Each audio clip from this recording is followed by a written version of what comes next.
Selamat pagi Pak, terima kasih atas waktu dan kesempatan yang diberikan kepada saya. Perkenalkan, nama lengkap saya Yohana Tiu, saya mahasiswi Undana dari Fakultas Ilmu Sosial dan Ilmu Politik, jurusan Sosiologi semester 5, kelas A dengan NIM 1903030014. Dalam video kali ini saya akan mereview buku kelima dari mata kuliah Metode Penelitian Sosial dengan judul buku Lintasan Antropologis dari Oxford. Buku ini menyatukan sekelompok sarjana yang dibentuk oleh antropologi Oxford pada akhir tahun 1970-an dan awal tahun 1980-an. Masing-masing merefleksikan lintas akademik mereka. Ini adalah periode perubahan politik dan akademik besar di Inggris Raya dan lebih umum di seluruh dunia. Satu dekade sebelumnya, pemberontakan mahasiswa memiliki efek mendalam pada cara ilmu sosial melihat peran mereka dalam masyarakat. Namun, hanya dengan dampak reaksi neoliberal pada masa pemerintahan pertama Nyonya Thatcher, implikasi penuh dari krisis sebelumnya terasa dalam antropologi. Pada awal hingga pertengahan tahun 1980-an, setelah runtuhnya masyarakat hegemoni dalam antropologi beralih ke Amerika Utara. Pada saat yang sama, dalam politik relevansi, mempelajari masyarakat yang mengalami delegitimasi yang mendalam. Kemajuan epistemologis dan teoritis yang mendalam yang muncul dalam karya pasca strukturalis di akhir tahun 1970-an dan awal tahun 1980-an tidak banyak digaungkan di tempat lain. Forum internasional didominasi oleh pergantian semiotik Amerika Utara, yang sebagian besar mengabaikan kritik pasca strukturalis yang diilhami Wittgensteinian. Nilai-nilai debat intelektual dan inovasi empiris Eropa abad pertengahan tidak lagi menjadi faktor pembeda yang membuat akademisi menonjol di antara rekan-rekan mereka. Pada pertengahan tahun 1980-an dan itu merupakan hari-hari perubahan, keraguan teoritis, delegitimasi politik dan keresahan profesional mereka Mereka meninggalkan jejak pada lintasan profesional yang memasuki karir profesional saat itu. Kemudian di sini kita lihat taruhan etnografi.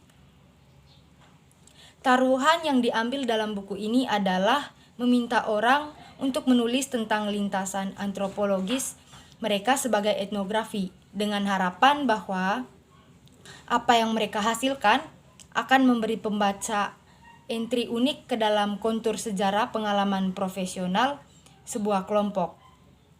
Akademisi dan antropolog keluar dari Oxford pada saat antropologi di Eropa telah jatuh. Bab-bab itu termasuk deklarasi dan ujian. Mereka menanggapi pandangan etnografi yang melihatnya berakar pada pengalaman hidup sehari-hari dan universal secara analitis. Dalam menerapkan cara etnografis, narasi dan analisis untuk kita dalam arti tertentu, memperpanjang tradisi lama menulis tentang informan kita. Misalnya, Case Grant pada tahun 1960. Kemudian yang berikutnya pengalaman Oxford. Buku ini dibuka dengan upaya Jeremy McClincy untuk memberikan tanggapan etnografis terhadap pertanyaan tentang bagaimana lintasan profesional mencerminkan perubahan penting yang dialami antropologi sosial pada tahun 1980-an dan tahun 1990-an.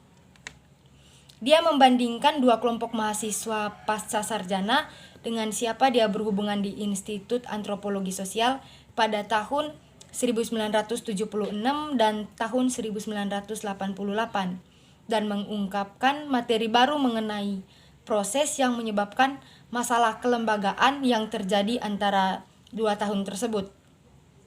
Dalam membaca babnya, seseorang tidak hanya dikejutkan oleh kekokohan luar biasa yang dapat dilakukan oleh institusi yang ditampilkan menghadapi tantangan internal dan eksternal, tetapi juga dengan penekanan bahwa tanggapan mantan siswa ditempatkan pada prestasi intelektual dan alamiah. Glenn Bowman menyumbangkan karya refleksif yang terinspirasi oleh konsep Nietzsche tentang cinta, yaitu bagaimana seseorang mencintai takdirnya. Kenangan yang terkadang menyakitkan tentang kurangnya bimbingan yang dia alami di Oxford sesuai dengan kenikmatannya yang sama kuatnya akan kebiasaan ilmiah dan eksperimen yang diizinkan dan didorong oleh universitas. Di sini interdisipliner yang mendasar diperlihatkan sebagai batu kilangan dan bintang penunjuk, dan dengan cara yang digemakan dalam bab David Napier menunjukkan kemampuan untuk mengembara secara intelektual dalam konteks yang kaya dengan sumber daya akademis memungkinkan seseorang pada waktunya untuk menemukan apa yang dimiliki seseorang tanpa disadari selalu bercita-cita. Kemudian di sini kita lihat mengapa antropologi melampaui post-strukturalisme. Sebagai penutup, bagian 3 menyatukan 3 bab yang menyajikan pandangan yang lebih luas tentang periode di mana para kontributor volume mengembangkan karir mereka sebagai akademis. Tim Jenkins berpendapat bahwa antropologi telah berubah jauh lebih sedikit daripada yang sering dipikirkan orang, dan bahwa ia telah mempertahankan kekuatan esensialnya dalam menghadapi disiplin ilmu humaniora lainnya.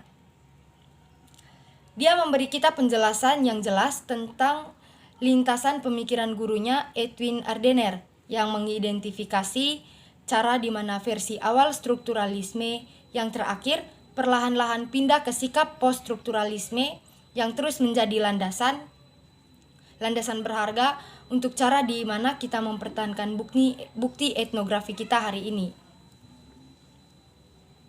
Perspektif itu didasarkan pada gagasan penting bahwa antropologi hanya dapat melakukan etnografi karena mereka seperti subjek dalam cara yang mendasar. Marion McDonnell dengan menarik menggambarkan rencana perjalanannya melalui proses pembongkaran strukturalisme seperti yang terjadi di Oxford pada tahun 1980-an. Dan memaparkan penemuan teoritis yang dia buat di sana. Karirnya selanjutnya melalui Cambridge, Brunel dan kembali ke Cambridge, memberikan sejarah intelektual yang menarik dari lingkungan antropologi sosial Inggris yang berkembang.